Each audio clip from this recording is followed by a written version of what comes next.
Committeeman Clark. Committeewoman Kratz. Here. Committeeman Sedembrino. Deputy Mayor Hybel. Here. Mayor Perry. Here. Please rise for the Pledge of Allegiance. Pledge allegiance to the flag of the United States of America and to the republic for which it stands, one nation, under God, indivisible, with liberty. I'm going to ask that everybody just remain standing for just one quick second. Normally at this time, we'd have, and we will, have a moment of silence to honor the troops serving worldwide, defending our free Constitution's freedoms and way of life. But last week, a member of the Middletown Township team and a longtime employee of ours, Sean Molnar, passed away while working at the Township Sewer Authority. So if you'll just join me in a moment of silence in honor of our troops and in honor of John.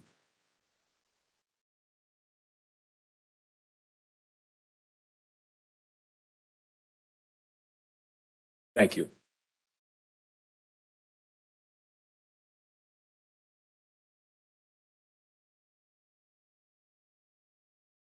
On tonight's agenda, we begin with presentations.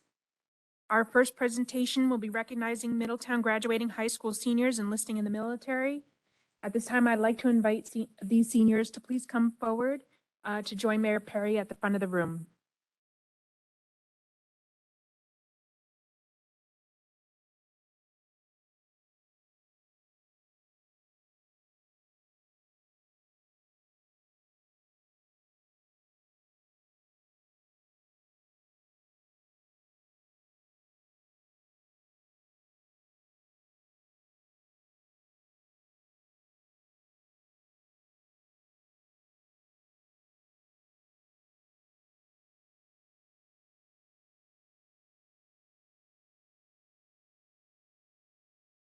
Very much for had several members of the Middletown community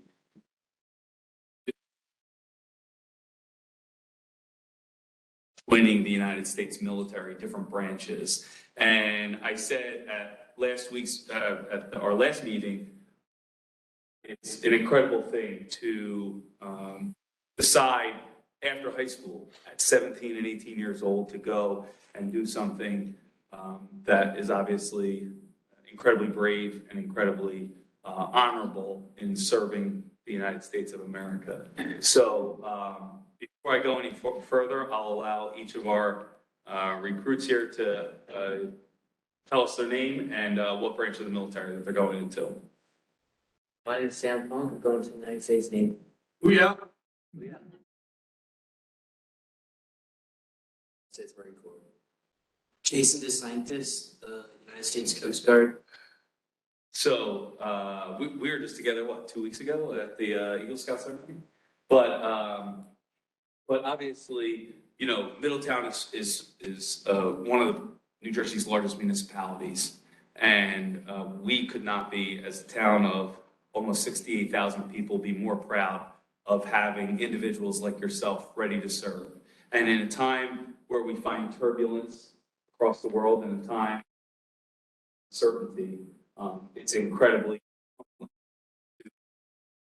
as a mayor and as an elected official, that I know I can speak on behalf of all the township committee sitting up here, how humbling it is to see such young men and 2 weeks ago, young women going into the United States military. It's truly something.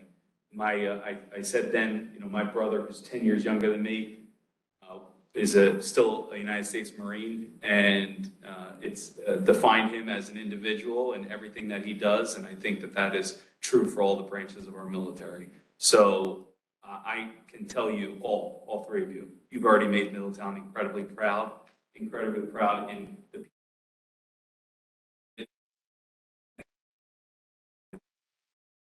graduation and upon your honorable service to the United States military. So thank you and congratulations to all of you.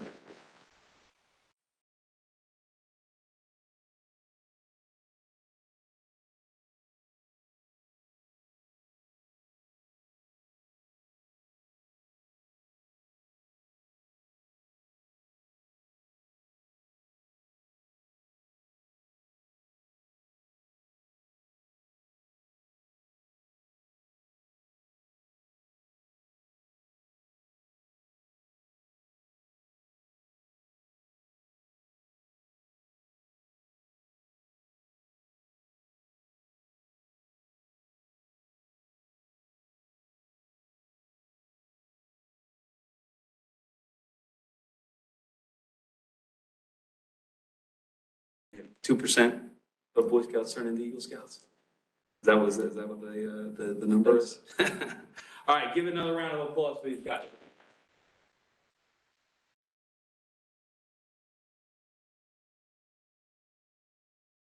Mom, dads, everybody else, whomever, if you want to come up, you're more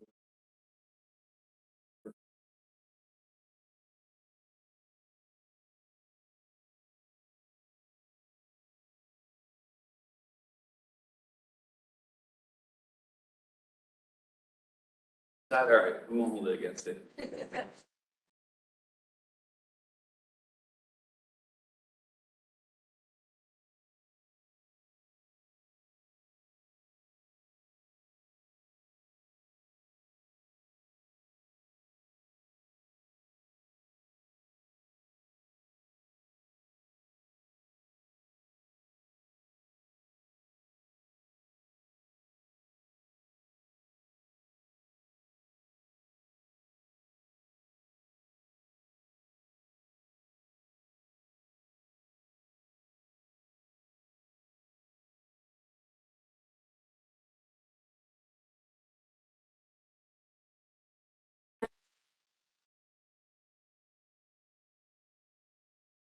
And we have Chief of Police Craig Weber.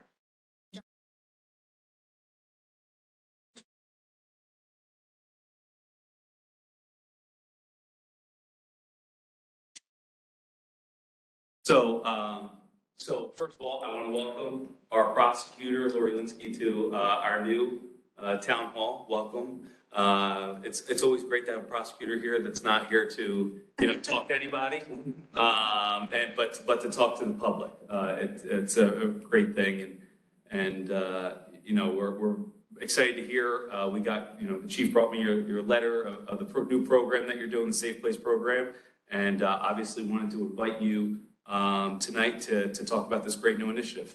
Well, thank you so much, Mayor, and to all of you. I feel bad having my back to you. Nelson doesn't get it. No, I really. But our Safe Place program is an initiative that's near and dear to my heart. And basically, the whole premise of the program is that we create safe spaces for anybody and everybody who feels that they may be in a time of crisis or emergency, want to call for help. So everywhere you see these logos,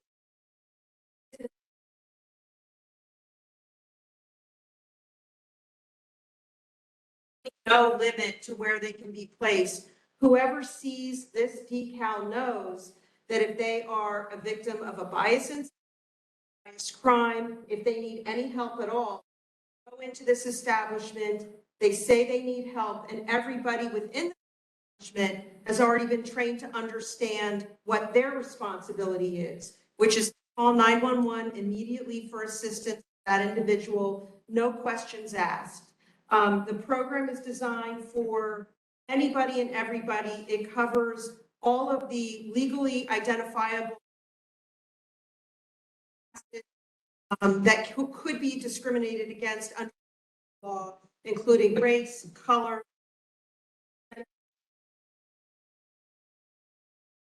gender expression or identity, national origin or ethnicity. The program started in Seattle, Washington. There are literally thousands and thousands in Seattle that are adorned with these labels. Here in New Jersey, so far, Mom to adopt this. We're very proud of that. We did a pilot program in Long Branch and Red Bank for a few months to work out the kinks. We have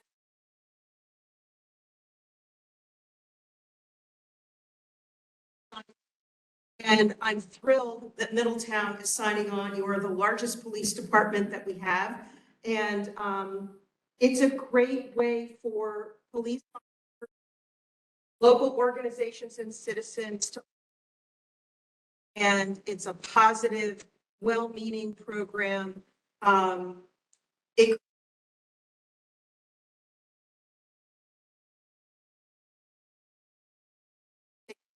and in today's world, where we have seen an increase in bias incidents and hate crimes nationally, and also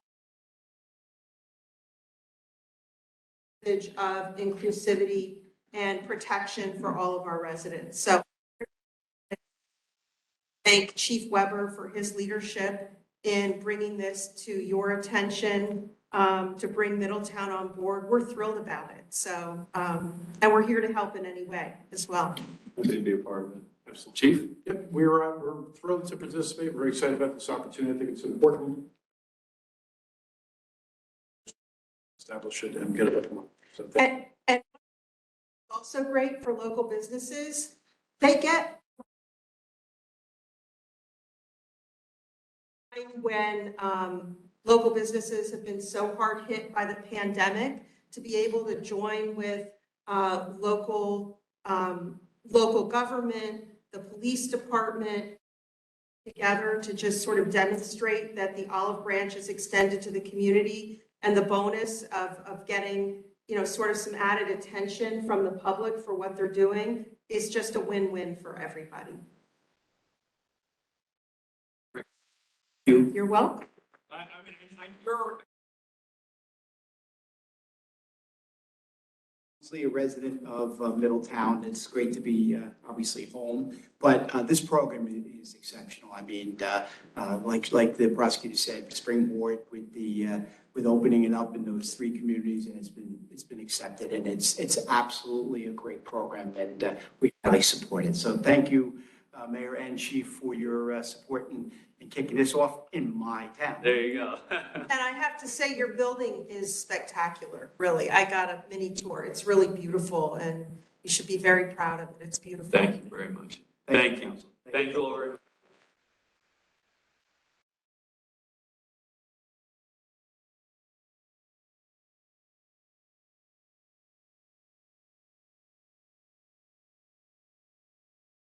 Thank you very much. Thank you so much.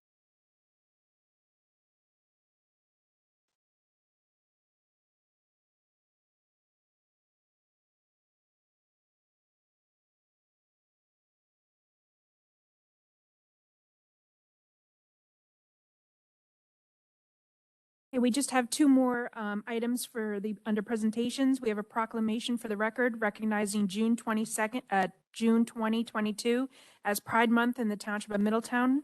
And we also have a proclamation recognizing June 11th as Relay for Life Day in the Township of Middletown.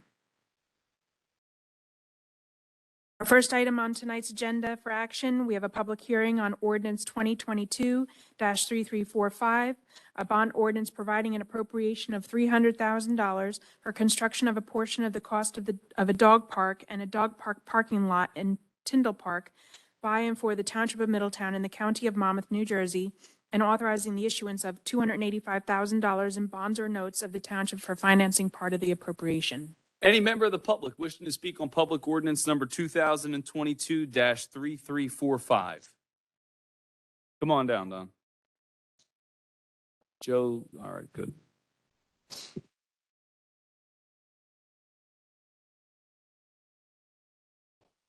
Great job. My name's Don Watson, living at 1 Collinson Drive. I just was reading this title of the ordinance, if Heidi was reading it, and you're going to pave the parking lot. Is that going to be like bluestone, or it's going to be asphalt? So you're going to repave it? Yes. Okay, and that's over by the basketball courts, right?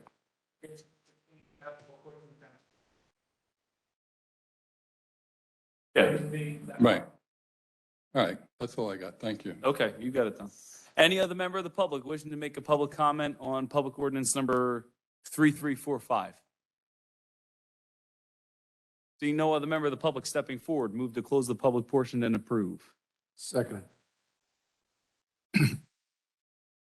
Clark. Yes. Committeewoman Kratz. Yes. Deputy Mayor Hybel. Yes. Yes. Motion carries to adopt this ordinance on second and final reading. Our next ordinance for public hearing, 2022-3346, an ordinance by the Township Committee amending the ordinance of the Township to repeal and replace Section 540-527 to to adopt a new section 540-527, to adopt flood hazard maps, to designate a floodplain administrator, and providing for severability and an effective date. Any member of the public wishing to speak on public ordinance number 2022-3346? Don, come on down.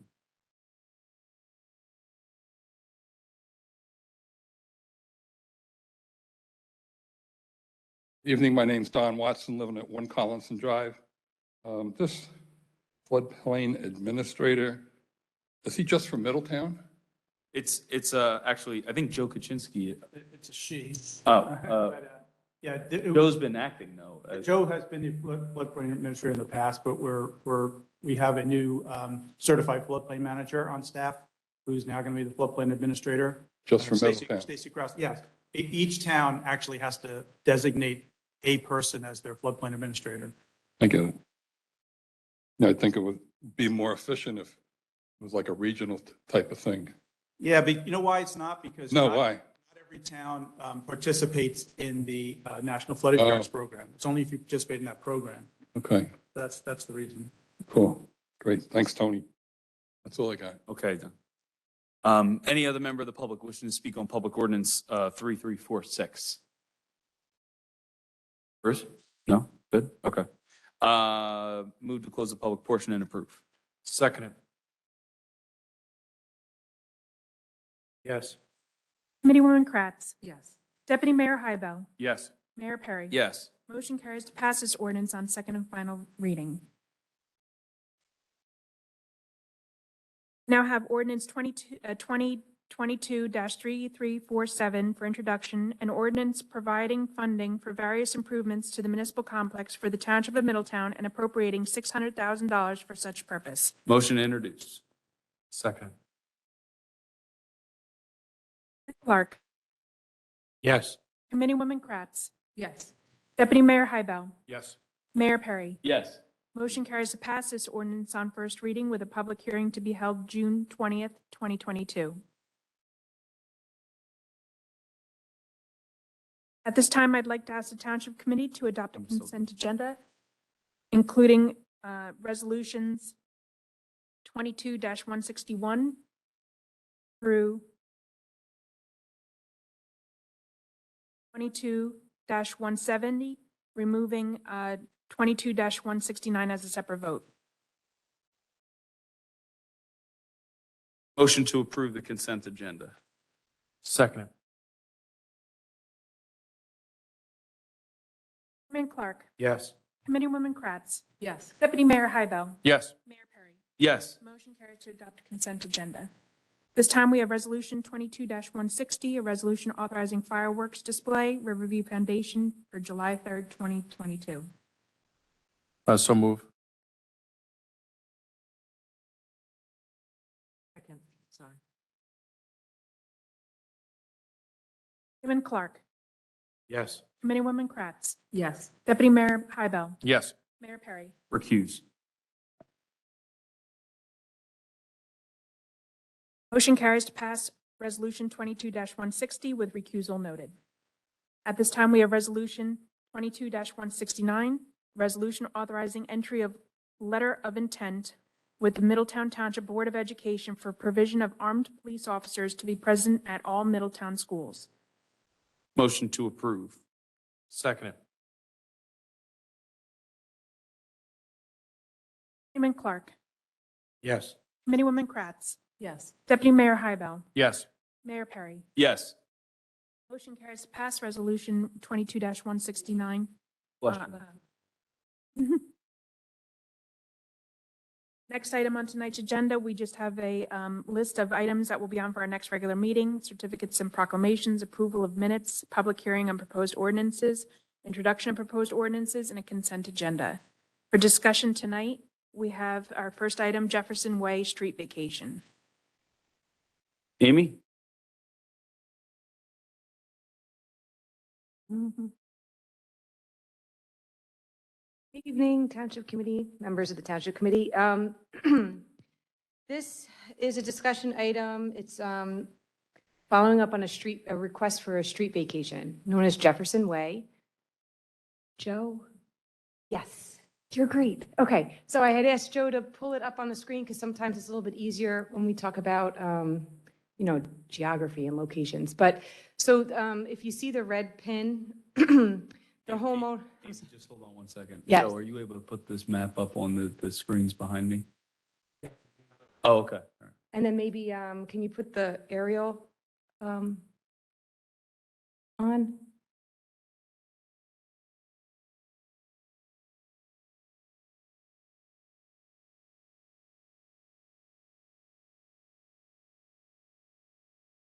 Right. So cool. Okay. We had a request from the homeowner where the red pin is, requesting to vacate the paper street, known as Jefferson Way, which is the only parcel that's not clouded in that white. So the two homeowners on the red pin and on the other side of the paper street have both agreed that they each want half of that paper street. Okay? The parcels to the rear of those properties are owned by TOMSA.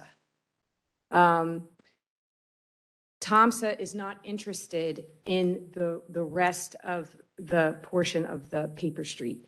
So this request for the street vacation came in 2017. For some reason or another, it took a very long time to get to where I am today. In 2019, this was a discussion item for the committee, and it was contingent upon TOMSA's whether they were going to object to this street vacation. So we did finally receive word from TOMSA that they would not object to the street vacation for just the portion that's on either side of the private homeowners.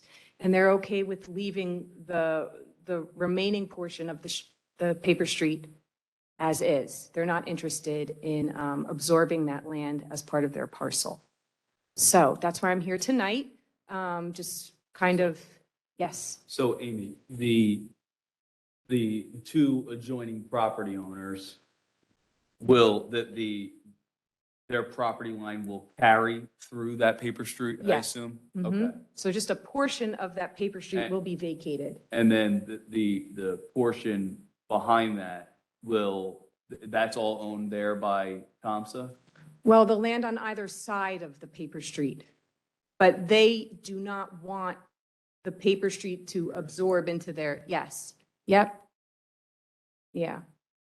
So what you're going to see on a map, if this is approved, is the paper street is going to be sort of cut in half, where a part of it is going to go to each property owner, and then the rear of it is just going to stay as a paper street and not get vacated. All right, any questions for Amy on this one? So just to clarify again, that the Thompson owns the property to the left and to the right. To the left, to the right, and actually, obviously, that's TOMSA behind it as well. Okay. I guess I'm just confused as to why. The property owners are interested in the land to either side. No, I Oh. totally get that. Oh, why? Why is TOMSA not interested? Oh. It would be nice to complete the lines properly. That's what right, and that's what we attempted. There's a cost.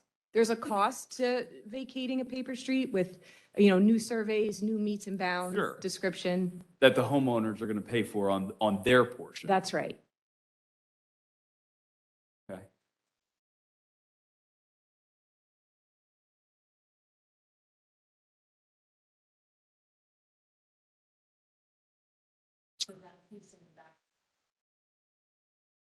No, it's going to remain townships. It's going to remain yeah, But but really, can I make a really doesn't have suggestion, any Amy? use. Yes. Can we talk to TOMSA before we move forward with this? Because this seems really So- ill-advised. I agree, but may I just want to say one thing on behalf of the homeowners. Like I said, this began in 2017. Yes. And then 2019, we're waiting on TOMSA.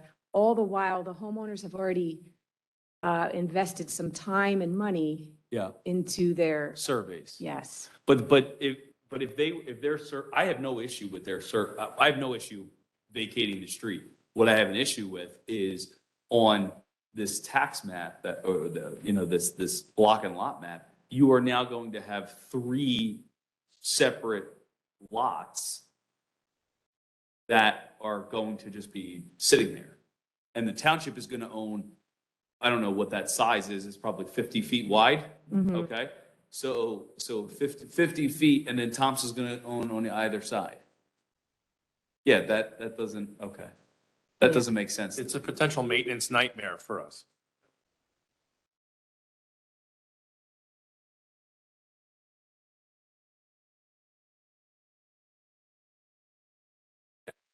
I have no, I mean, the other thing is we can have a conversation, we can meet with Tomsa prior to our next township committee meeting where we would authorize well, you're shaking your head no. Why? Oh, okay. I'm sorry for pointing your annoyance at yourself out, Tony. I thought he was mad at me or something. I don't know. Okay, so Amy, does anyone have any, okay. So let us talk to Tomsa because I think that this is an ill-advised move on their part. But let's communicate to the homeowners that it doesn't seem like there's that the township committee can move forward with vacation of the street. That there's no, wait, say that There's again? no objection Okay, that's to pretty. us Okay, so moving that's forward. So you can deliver that good news. Okay, I The will. bad news is for Thompson. Okay, All right? thank you. Okay, next one.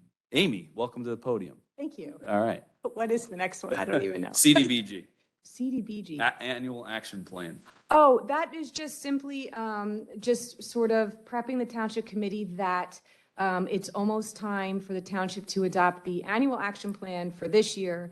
And it lays out a plan on how we expect to spend our CDBG grant. We did just receive word from HUD that the grant for this year, the Community Development Block Grant, is totals about $260,000. And the annual action plan is it's on record. It's available for public comment right now. And we expect to expend the funds for our home rehab program and for administration right now.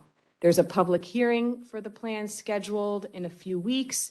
And then we hope that the township committee considers it for adoption at their July meeting. Listen, the CDBG, I'm always, whenever I get the letter every year from the federal government, there is a massive benefit to the township being the size that we are with this program because it doesn't go to the state, I think, and then to the county and then to us. Right. So us receiving it directly from the federal government allows us to put that action plan actually in place and into benefiting those who qualify. So Amy, it's always a good job by you and by Jill. Yes. In terms of putting this together and really benefiting a lot of folks that can rehabilitate their bathroom, their Handicap home, accessibility. helping them put down payments on houses and things like that. The whole program is very well done by all of you. Good. So that's coming. Okay, Amy, welcome to the podium. Yes, hi, Green thank you. grounds and maintenance policy. Okay, so as you know, I was here a month or so ago. This is related to the township's application for recertification in the Sustainable Jersey program. What we realized is as we're going after actions and points for the program, that the township is eligible for points for the recycling and compost program that we have in place already. But in order to get points for those actions, we need a policy in place. So I researched the policy, and it's known as a green grounds and maintenance policy, and it relates to just municipal grounds. We're not talking about private property. But Sustainable Jersey would like to see the municipality have a policy in place before they get, more points for other actions. And actually, the policy sort of lays out, or it suggests methods on how to use more sustainable practices when we're taking care of our land, parks, municipal grounds. We're already doing a lot of it, which is good. Yeah, we've implemented this in several of our parks already. This is more of an effort, I think, in several folds, really. One, these are parcels of land that are owned by the municipality that in some areas are not being utilized at all by the public. Yet week after week, we go and we mow the lawn, we mow that area, we clean that area up, but nobody is utilizing that space. So there are areas that we've identified where not only can we shift that park maintenance to other facilities on a more frequent basis to ensure that they're up to par, but then also you're able to take these areas and replant wildflowers, do all the things that would benefit and restore the that open space really into what it was. And I think that twofold, that's a benefit when you're able to shift that that manpower into utilizing it in other areas, but then also restore these certain areas that no person is walking through this area. So why are we mowing it on a bi-weekly basis? It just doesn't, it's, and, you know, I'm not just saying that as, you know, I'm a board member of Sustainable Jersey, but, you know, it's good public practice as well. So, any questions for Amy on this? Good? Okay. Wonderful. Thank you so much. Amy, great job. All right, thank you. Okay. Township committee comments. Committeeman Clark, I looked the wrong way for you. We're playing musical chairs up here. Thank you. First, I'd like to start out with congratulations to our young men who were up here earlier and their commitment to our country and fighting for our way of life. I can't thank you enough for that, and the families that are involved. It's a heck of a sacrifice, and the fact that they're willing to do that and make that decision at that age is commendable all on its own. Along those lines, this morning I had the opportunity of attending the 80th anniversary of the Battle of Midway commemoration at Naval Weapons Station Earl at the main base. Captain Callahan, the base commander, invited us out there, and I was able to escort one of our residents, John Alonzo, who is a World War II and Korean vet. And I had the opportunity while we were driving there and back to pick his brain a little bit and let him talk and really just get an understanding of some of the stuff that they went through. And I know stories, I have relatives, and it's remarkable. And the stories, the timeline that was read today, the somberness of the memory of that battle and what it really meant to the war and the Pacific Theater was remarkable. And we had 8 World War II veterans there who varied in age from 104 to our John Alonzo, the youngin' of the group at 95. And they were all super proud to be there, and I was awfully proud to be there as well. So that was something really special, and I got to do that today. So I'd like to congratulate Dennis McGinnis on a terrific fundraiser today that I got to be a part of.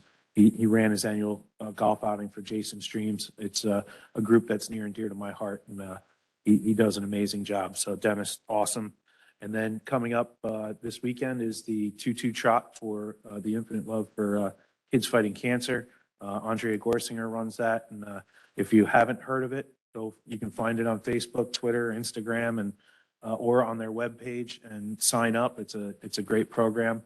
It's growing by the year. It's in multiple states now, so it's something that's really great. Mr. Mayor, that's it. All right. Thank you, Committeeman Clark, Committeewoman Kratz. Thank you, Mayor. I just wanted to thank again the high school graduates who are moving on to dedicate their lives to military service. It's to be commended for sure and so respected, and I just want to say a great big thank you to them. And also for everyone who participated and was a part of our Memorial Day parade.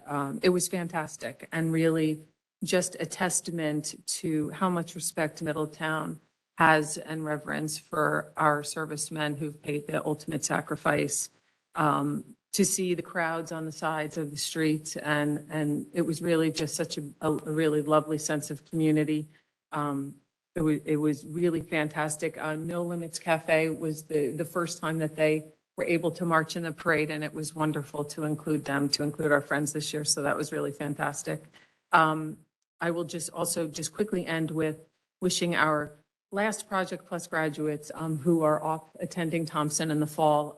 We have Middletown has this huge commitment for our young people for drug and alcohol prevention. And this year alone, we have graduated over 250 students from our program for the year. So we're really quite proud of that, and really is just a testament to Middletown's commitment, to these programs and to our youth. So big congratulations for all of our graduates. Thank you. Congrats, Deputy Mayor. I just want to say, just thinking about the Molnar family here, it's a terrible day for Middletown last week and today and tomorrow as well. Thoughts and prayers with the family. That's all I have, Mayor. Just a couple things. I echo all the comments of my colleagues. I do want to mention John Smack in the Cedarview Cemetery, who did an excellent job. If you have not been to the Cedarview Cemetery, I encourage you to go. It's on Hurley's Lane in Lincroft. Back in 1850, John Crawford sold that plot of land to 14 African Americans for $60. And it was utilized, this is during the days of the Fugitive Slave Act. And if you owned land in 1850, you could not be brought back to the South if you had escaped. And by John Crawford selling them that land, they were protected under that law. And now there are there's estimated 200 individuals that are buried there. While they're all not marked because the gravestones have fallen over, broken, there's an incredible dedication there now. And I really have to give the Cedarview Cemetery nonprofit a really big congratulations on everything that they've done there. The township was approached by them last December, I want to say, and asked if we would work on installing a plaque there. And that plaque now is installed and was installed for Memorial Day, because obviously there are several individuals, more than a dozen, who fought in the Union Army during the Civil War. So it's a great piece of history for Middletown, and a great job by a nonprofit organization to step up. And I know John's got several relatives that live in the area and who are buried in that cemetery. So to continue that legacy is amazing. Primary day is tomorrow. Be sure to go out and vote. If you already haven't done early voting yet, you can go to, obviously, your polling places. I believe the polls open at 6 a.m. tomorrow and it closes at 8, Heidi? Yeah, okay. 6 a.m. to 8 p.m. Please go out and exercise your civic duty to go out and cast your vote. And then finally, it's been obviously widely reported, and tonight this township committee has unanimously passed a shared service agreement to actually take action. There's a lot of words and a lot of social media posts and a lot of things going around throughout the world after the horrible and tragic events that we witnessed in Uvalde, Texas. And all of us up here are parents, and I don't think any of us can imagine the horror of getting a phone call like that. But Middletown can only do things for Middletown. But I think the steps that we've taken tonight in classifying and showing our intent to have police officers stationed, Class 3 police officers stationed at all of our schools, is a great first step in making our students, our staff, and our parents feel comfortable that their children are being protected. There's no amount of money that we wouldn't all pay to ensure that our children are safe. And tonight, and thanks to the support of our Board of Education, I tried to do this 4 years ago, but I was met with resistance then. But I am glad to say that today we have moved forward and have been able to make this truly happen. I was over at Nut Swamp and Thorn last Friday with Committeeman Clark and several of our police officers. And Mr. Leone, the principal at Nut Swamp, said to me, he said, "Mayor, the day after Uvalde, you could see there was a shock in the eyes of our students, our staff, our teachers. Because the next day, when those police officers had arrived, you could see that that was beginning to melt away. And by Friday, when I had gotten there, our students, the parents, the teachers, the paras, and everybody in between that makes those schools work kept coming up to us. But it wasn't me that they were coming up to. It was our police officers that were taking the time to be there and to ensure that safety. I was talking to the PBA president, Mike Reuter, and he said, Mayor, I'm happy to be here. I'm happy to do this. The hardest thing I had to do today was to open up a yogurt container for one of the kids in the cafeteria. But he was doing more than that. He was ensuring that they were safe and secure in their schools. And I'm very proud that the Board of Ed was able to work alongside the township. And when I called up the president of the Board of Ed, Frank Capone, I said, let's get this done. And by the end of that day, we had a principal agreement. One individual that I cannot thank enough, and he'll never know how much I appreciate our police chief, Craig Weber. The chief I called right before I called Frank, and I said, this is the move I want to make. And the chief said, absolutely, let's make it happen. And from that moment forward, the chief's been on the phones, working the phones, dealing with everything in between. So Craig, excellent job, and thanks for getting it done. You really did a great job. That's all I have. So with that being said, I'll open up for public comment. Any member of the public wishing to make a public comment can step towards the microphone. I ask that you state your name and address for the record. We ask that you keep your comments to 5 minutes. At 4 minutes, I'll let you know that you have 1 minute remaining. With that being said, any member of the public wishing to make a public comment? Come on up, Millen.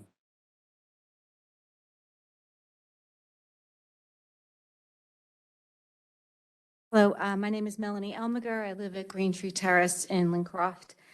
So I'm just here as the pebble in your shoe about the two-way Acme Road. It's been 3 months since there was a big meeting with the property owner. And at that time, the township had to do an appraisal and the property owner was going to seek another appraisal. Is there any new status on that after 3 months? Is there a deadline like where that has to be? There's not a deadline. We are still in that process. I assume that we will have our answer very shortly, though. We'll have our appraisal very shortly. And how long does she have to get her appraisal?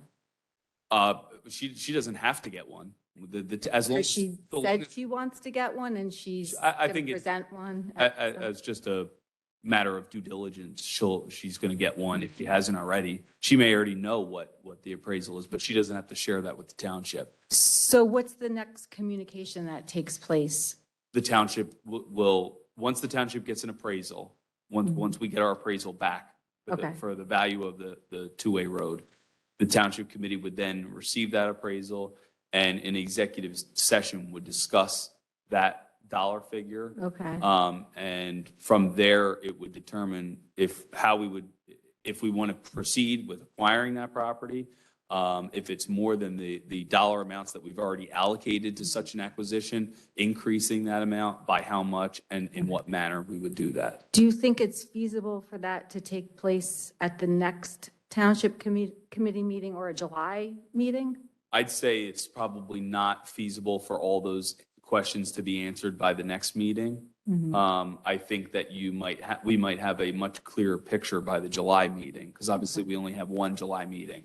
Okay. So given that you have approximately 6 weeks before after this next June meeting, you'll have 4 weeks in between those two meetings, but you have 6 weeks altogether to try and get that information collected. Okay. So who would be responsible for getting the appraisal? We hire an outside company. So they've been hired, but they just haven't given the We've appraisal received yet? their bids back Oh, okay. for payment. So you haven't hired one? We have not from the selected one Okay. When can that take place? at any time. It's low bid. Tomorrow. So, like everything else, there's not enough people to do the work. Okay. And, appraisers are, they're few and far between. So, we really have to ensure that we also want somebody that's defendable in court, right? With every appraisal that you do, you have to ensure that that person is going to be able to speak to something intelligently and understand that they may go under cross-examination. They have to be able to justify how they came up with the numbers that they did, so on and so forth. So it's not, the process is not so cut and dry as I think you or maybe the public thinks it is. It's really finding the right person to do the appraisal. And it's a different person than the first appraisal?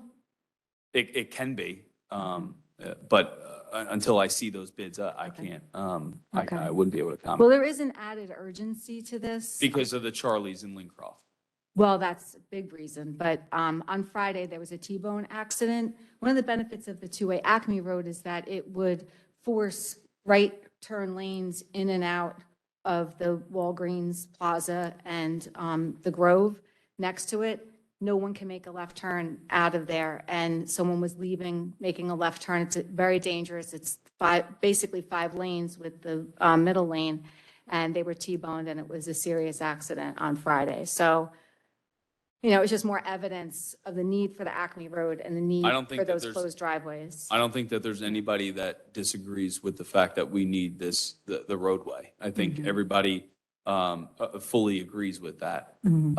It is simply a matter of getting all of our legal paperwork, protections, and making sure that we're doing the best job and the greatest of due diligence for the taxpayer in which we Okay. So spend their money. who's actually leading that? Ted. Okay, he is. Okay, I just wanted to make sure I didn't have that Your wrong. email from this afternoon was correct. Okay, all right. I You wanted to make sure I didn't, was you right didn't say about anything that. that was It wasn't- Okay, not valid. okay, all Yeah. right, good. But I agree. When I first met with Abe about this, that was the reason that we were able to put the $100,000, I think, into, Colleen can correct me if I'm wrong, Right. but I think we put $100,000 into capital I think it when was we more. thought it was more than that. I think it was 150, but Yeah, no, I mean, I I wish it was only $100,000, but that at the time was it was a priority then because I agree. I mean, it is the best way, it's the best alternative to ensure that is fully completed and as safe as possible. okay, well, we've been fighting for it for 22 years. I know. So I think, 6 more weeks would be Can you wait that acceptable. long? I can. All yeah. right. Just one second thing. No problem. With the 600,000 funding, can they get you a laser pointer? Because I know you're tall, but maybe. I was when about you to say, what are you saying, Melanie? When you point out things on these screens, Yeah. like, Maybe. okay. Maybe. Well, I don't know. Colleen can tell me if that's it. No, Colleen is No. saying no. Start a GoFundMe, So, how about that? Yeah. I'll go out and buy one myself. All right. Or I'll have Nelson buy it for me or something. Yeah, Father's Day. There you go. I'll tell Alon. So put it on your list. Yeah. And Deputy Mayor Hybel, good luck tomorrow. All right, thank you. You got a race tomorrow or something? All right. Any other member of the public wishing to make a public comment? Don?